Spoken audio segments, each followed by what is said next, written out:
Okay, so this is my first video on this new channel. I'll explain the new channel thing on another video. So this is Bell Hooks's Feminism is for Everybody. This was assigned reading in one of the classes of my first semester at university. I took a class called Women Today to fulfill a certain general that I had to have. And this book is so bad on so many levels. I don't even know where to start. There are grammar issues all over. There's probably even spelling issues. And her arguments are just so all over the place and really unfounded, and some of them just contradict each other. So I thought I would begin and read the notes that I wrote in the margins of this book. So feminism is for everybody. So in the very first chapter, which is Feminist Politics, Bell Hooks writes, "If feminism is a movement to end sexist oppression and depriving females of reproductive rights is a form of sexist oppression, then one cannot be anti-choice and be feminist." So basically she was saying that you can't be pro-life and a feminist. And I wrote, "What happened to feminism being for everybody?" which I underlined. Title of the book. Oh, yeah, also.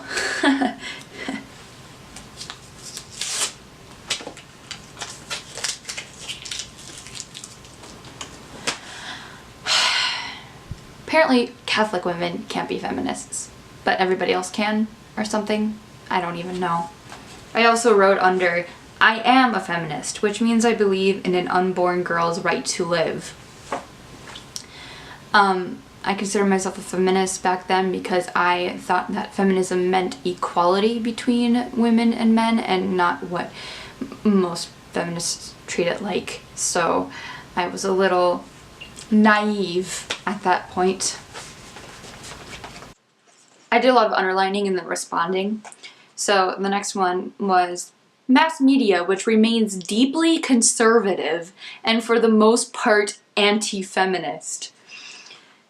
And I just wrote, "Almost all television, barring EWTN, Fox News, and TBS, are fundamentally liberal."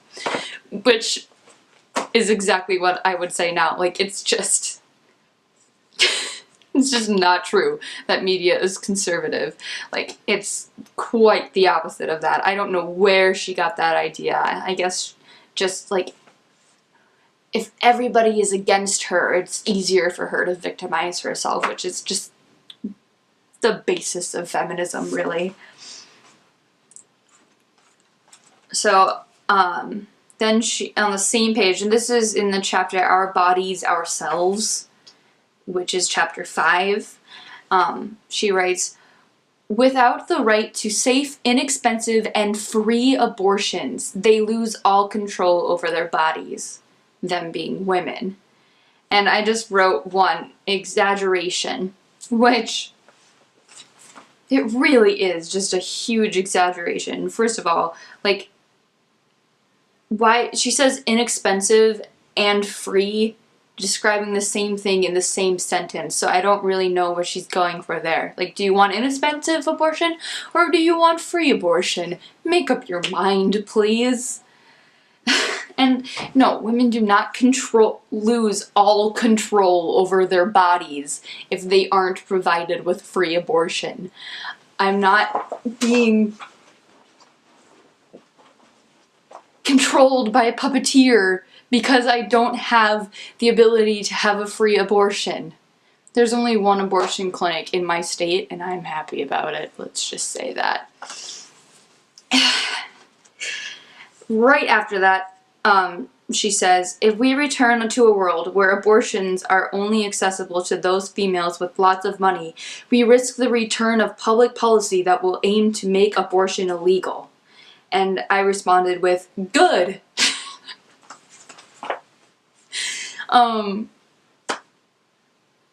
I mean, we really already are there. Like, we have lots of public policy makers that want abortion to be illegal in power. So, get over it, honestly.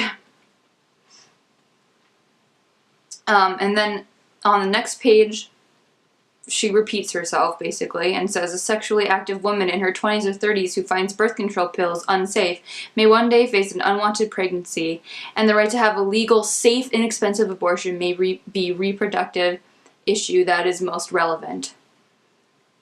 First of all, if you find birth control pills unsafe, how will you ever find abortion safe?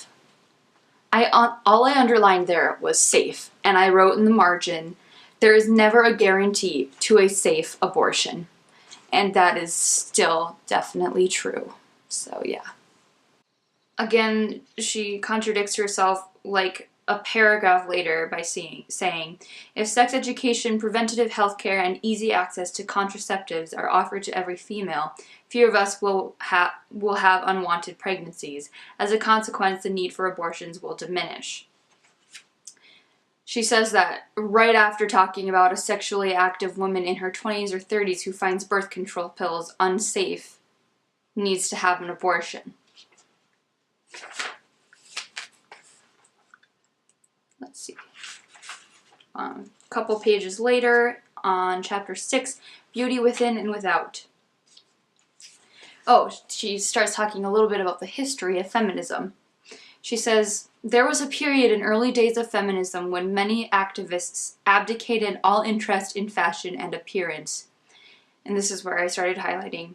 These individuals often harshly critiqued any woman who showed an interest in frilly feminine attire or makeup. First of all, that's current. I'm going to just paste some pictures of current feminists right now. There you go. And then I said under there, I said, if they want to dress that way, why can't they? Was my response to that sentence.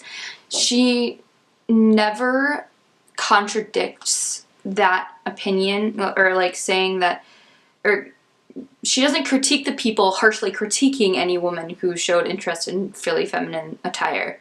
She doesn't say that that was wrong, which she's talking about women's choice for wearing comfortable clothing and that kind of thing. But then she doesn't argue for women's choice to do the opposite.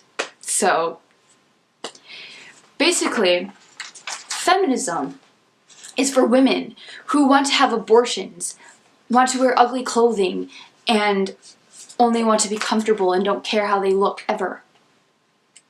I gave up on the book after a while. I just stopped reading.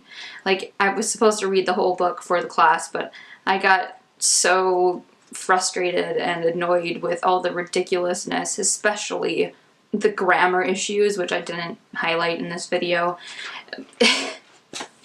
There's just...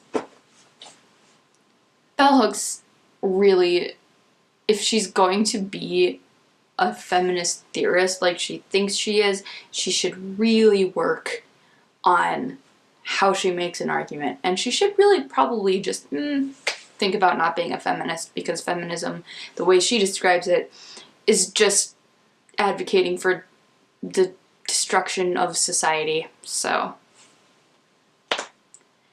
I will make more videos soon discussing my views and how I came to them, and it'll be interesting. It'll be a ride, I promise.